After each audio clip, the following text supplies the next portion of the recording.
पिछली वीडियो में हमने देखा था कि इंटीग्रल इक्वेशन लीनियर है या नॉन लीनियर ये कैसे पहचानें। लेकिन क्या सिर्फ इतना काफ़ी है? एमएससी लेवल पर जब हम इंटीग्रल इक्वेशन को सोल्व करते हैं तो सबसे बड़ा सवाल होता है ये इंटीग्रल इक्वेशन किस काइंड की है। अगर आपने इंटीग्रल इक्वेशन का काइंड ही गलत पहचाना तो आपका सॉल्यूशन मेथड ही गलत हो जाएगा। तो चलिए आज देखते हैं इंटीग्रल इक्वेशन की काइंड्स को। देखो मेरे को पता है इंटीग्रल इक्वेशन लीनियर और नॉन लीनियर दो टाइप की होती है। तो आज हम देखेंगे जो मेरे पास लीनियर इंटीग्रल इक्वेशन है उसकी जनरल फॉर्म क्या होती है, मतलब जनरली उसको हम कैसे लिखते हैं। तो देखो मैंने जो इक्वेशन लिखी है ये मेरे पास होती है general form of linear integral equation. इसमें क्या है देखो, V of x into u of x is equals to f of x plus lambda integration a to b के of x comma t u of t into d t. जहाँ पे मेरा जो u function है ये क्या होता है, ये मेरे पास होता है एक अननोन फंक्शन। तुम्हें पता है इंटीग्रल के साइन के अंदर होता है ये अननोन फंक्शन। अब देखो u तो मेरे पास अननोन फंक्शन हो गया, इसके अलावा और कौन कौन से फंक्शन प्रेजेंट है मेरे पास इक्वेशन में? एक k है, एक f है और एक v है। तो लिखो सबसे पहला फंक्शन कौन सा है मेरे पास, v ऑफ x, ठीक है। सेकंड नंबर पे है मेरे पास f ऑफ x और थर्ड वन है मेरे पास k of x comma t। u मेरे पास अननोन फंक्शन होता है पर जो इसके अलावा फंक्शन प्रेजेंट है ना वो सब मेरे पास नॉन फंक्शन होंगे, मतलब उनकी वैल्यूज मेरे को क्वेश्चन में गिवन होगी इंटीग्रल इक्वेशन की, ठीक है। और तुम्हें पता है की ऑफ एक्स टी क्या होता है, ये जो फंक्शन होता है जो दो वेरिएबल्स पे डिपेंड करता है इसको हम बोलते हैं कर्नल ऑफ इंटीग्रल इक्वेशन, ठीक है। तो यहाँ से तुम्हें समझ आ गया कि मेरे पास जो लीनियर इंटीग्रल इक्वेशन है उसकी जनरल फॉर्म क्या होती है।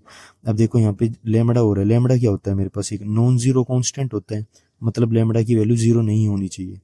और देखो और क्या है इसमें इंटीग्रल इक्वेशन में, इसमें है मेरे पास ए और बी। ए और बी है क्या है, ये मेरे पास लिमिट है इंटीग्रेशन की।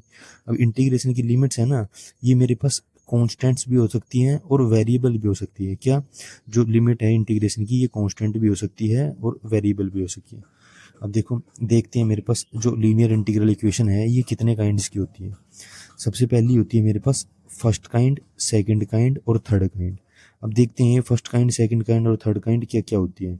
देखो मेरे पास जो जनरल फॉर्म होती है लीनियर इंटीग्रल इक्वेशन की वो क्या होती है, अभी अभी पढ़ी तुमने, v of x into u of x is equals to f of x plus lambda integration a to b. फिर क्या आता है इसके बाद कर्नल आता है k of x comma t, फिर आता है मेरे पास u ऑफ t और dt, ठीक है। ये जनरल फॉर्म होती है मेरे पास लीनियर इंटीग्रल इक्वेशन की। देखो फर्स्ट काइंड में क्या लिखा है, फर्स्ट काइंड में लिखा है अगर मेरे पास v ऑफ x की वैल्यू जीरो हो जाए तो मेरा लेफ्ट साइड पूरा जीरो हो जाएगा। तो मेरे पास बचेगा क्या है, ये बचेगा मेरे पास f of x plus lambda integration वाली पार्ट बस, और ये जीरो के बराबर हो जाएगा। तो ये मेरे पास फर्स्ट काइंड हो जाएगी लीनियर इंटीग्रल इक्वेशन की। अब सेकंड काइंड में देखो, सेकंड काइंड में क्या है, v ऑफ x की वैल्यू वन हो जाएगी। तो मेरे पास क्या बचेगा, लेफ्ट साइड खाली u ऑफ x बचेगा। तो मैंने देखा फर्स्ट काइंड और सेकंड काइंड क्या होती है, बस सिंपल सिंपल सी है। पर देखो थर्ड काइंड है, थर्ड काइंड में क्या लिखा है मेरे पास, v of x not equals to zero, मतलब कि जो मेरा v ऑफ एक्स जो फंक्शन है ये मेरे पास नॉट इक्वल्स टू जीरो होना चाहिए, ठीक है। देखो इसको थोड़ा और समझते हैं।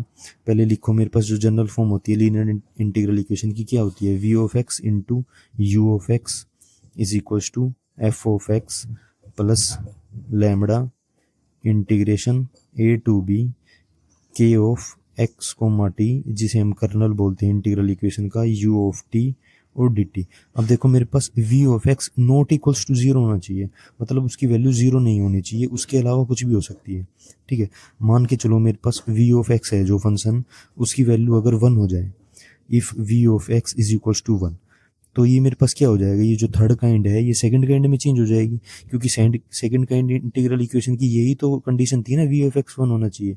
अगर मान के चलो v ऑफ x मेरे पास x हो जाए तो फिर क्या करेंगे हम, इसको राइट साइड लेके जाएंगे। कैसे, देखो u of x is equals to f of x, right side लाएंगे तो ये डिवाइड में हो जाएगा, तो हो जाएगा f of x upon v of x plus lambda integration a to b k of x comma t u t और dt। इसके अपोन में भी मेरे पास v ऑफ x आ जाएगा। अब देखो अपोन में v ऑफ x है, मतलब जो अपोन में फंक्शन है, मैथ्स में तुम्हें पढ़ा है डिनोमिनेटर मेरे पास कभी भी जीरो नहीं होना चाहिए, मतलब कि v ऑफ x मेरे पास नॉट इक्वल्स टू जीरो हो जाएगा। तो यही कंडीशन होती है थर्ड काइंड की।